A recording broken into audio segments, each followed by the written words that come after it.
One of my first loves of this entire prop and costume thing was Star Wars. Star Wars really got me jump-started into looking at the costume and prop aspect of pretty much everything.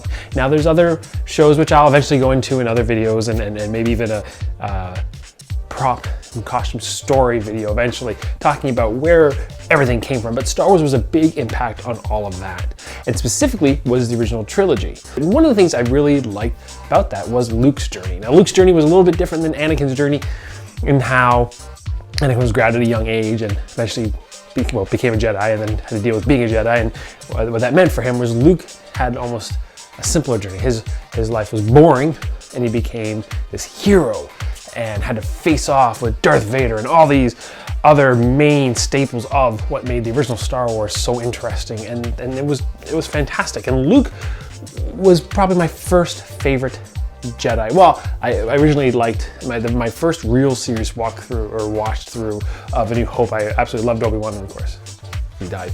But Luke in Return of the Jedi really stood out for me because he almost was this cocksure individual at that point. And he knew what he was going to do, and he just jumped for it, and had this air of confidence. This air of confidence of who he was and something's there. And it's not even really until after that first little bit of the first part of the film that you realize he's just kind of BSing his way through it.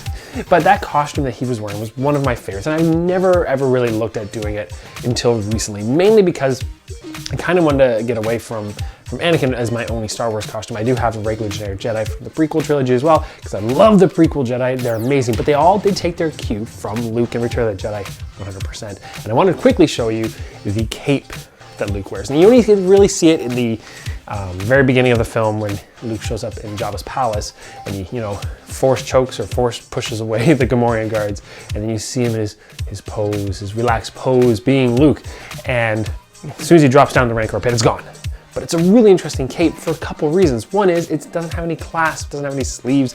Again, though, it completely attributed to the prequel Jedi, I think more so than Obi-Wan's did, mostly in this rounded hood, the way it drapes on the neck, and just its overall look. And it was brown. It doesn't look brown in any of the stills or the film itself. It looks kind of black, but it was definitely brown, and I really liked it. And the opportunity I got recently getting a used museum replica one from the RPF was really exciting for me, mainly because of two things. One, museum replicas has a history of cheap material, anything. They don't get 100% accurate, but they get decent looks, and it's costume quality or Halloween quality in a way, like the top tier of Halloween costumes, where you got that guy who spent $400 on a costume, and it's way better than the $30 one. But it was pretty interesting. But the one thing they did do with the Star Wars costumes, one thing I never heard too much negativity on was actually the patterns. The patterns are actually pretty good. So, and I heard a lot of good things about the cloak. So when I got the opportunity to get one, I definitely grabbed it, and it's amazing. Here's the fabric part of it. And you can already see, I'm sure, it's got heavy texture. It's probably one of the most textured things I've ever really had. And I really like it. It does have the Velcro closure, which I will say right off the bat, before I throw this on to show you, the Velcro is very standard Velcro, and I'm probably gonna end up replacing it with industrial strength because it pops off pretty easy. But it is a cape as opposed to a robe, so it's kind of weird, but weird for me anyway. I'm sure this doesn't get caught in my microphone. There. Like, it drapes very differently. And I'll change the camera angle here in a few minutes so you can see it, but it also has some really interesting pattern pieces to it where it's got like an insert, but it's also like feels almost like it's longer on the front than is the back. That could be, but I'm really, really happy with it. So there you can kind of give a better view of it. It's pretty accurate. And here is the hood up. There you go. Very, like I said, I feel like it's actually fairly authentic in pattern.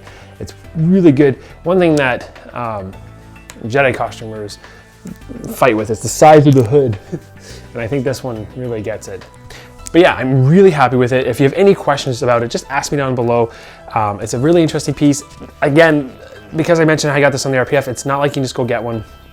They're done. They're out of circulation. They've just been completely discontinued. Museum Replicas does not do them anymore. But so I was really happy to get this one, along with the rest of this costume, which I will be going in other videos for sure as I build that entire costume, which I'm going to do the entire thing: boots, pants, vest, shirt, belt. I don't know, you know, I do have the lightsaber that I have to go with. Like this one, I have to go with it. So if you want to subscribe to my future videos, I'm going to have a lot of great videos coming up. That's going to be pretty amazing. Be sure to click over here, subscribe. Thank you so much to those of you who've already done so. But thank you so much for all your support, and thank you so much for watching.